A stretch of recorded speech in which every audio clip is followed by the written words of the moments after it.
troisième lune supérieure errant depuis plus de 100 ans et ayant tué Kyojuro et Rengoku, aujourd'hui on parle de Akaza.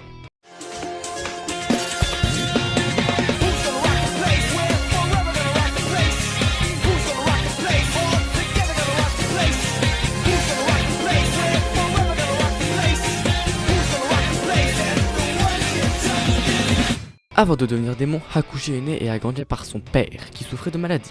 Afin de payer les médicaments pour guérir son père, Hakuji a volé 3 fois les habitants de la ville, mais se fait parfois prendre pour ses méfaits. Battu et tatoué, il menace de lui couper les bras la prochaine fois qu'il commet un vol, et appelle un enfant démon. Ensuite, quand Hakuji est rentré chez lui après sa 3e punition de la ville, un villageois l'a informé de ce qui est arrivé à son père. Ayant entendu parler de son arrestation, il s'est pendu plus tard. Dans une lettre que son père lui a adressée, il a déclaré que tout ce qu'il voulait, c'était que Hakuji mène une vie bien remplie, sans souci, et qu'il n'avait pas besoin de prendre les médicaments s'il était gagné par malhonnêteté et les méfaits. Avec la perte de son père, ses tatouages criminels et aucun domicile retourné, Hakuji a été banni d'Edo pour son vol.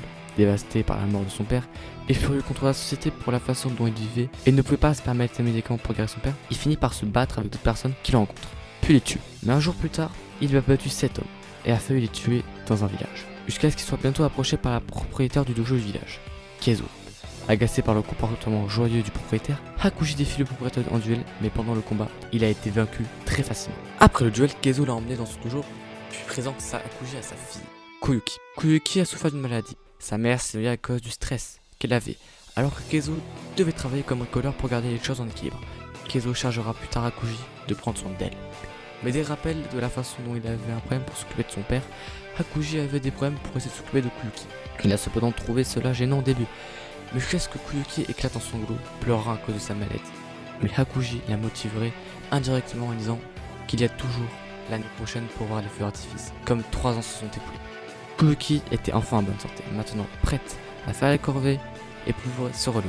Hakuji, d'autre part, a continué sa formation en tant qu'élève de Keizo du style Soryu au dojo. Un jour après, Keizo a proposé à Hakuji de reprendre le dojo et d'épouser sa fille, Koyuki. En étant embarrassé et surpris de cela, Hakuji accepte immédiatement, promettant maintenant de protéger à la fois son maître et sa femme, même si le coût pour cela était sa propre vie. Au festival, il parlerait plus tard à Koyuki de son passé troublé et de la mort de son père. Puis elle lui a demandé s'il était d'accord avec la proposition qui a réaffirmé le vœu de Hakuji de la protéger pour le reste de sa vie.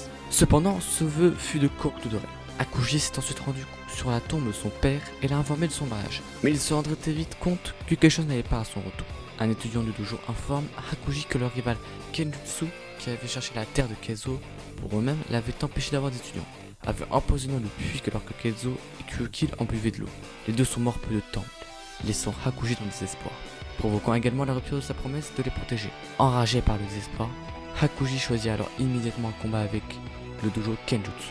Il a tué 67 membres du dojo à main nue, les pulvérisant un par un au point que leurs cadavres étaient méconnaissables.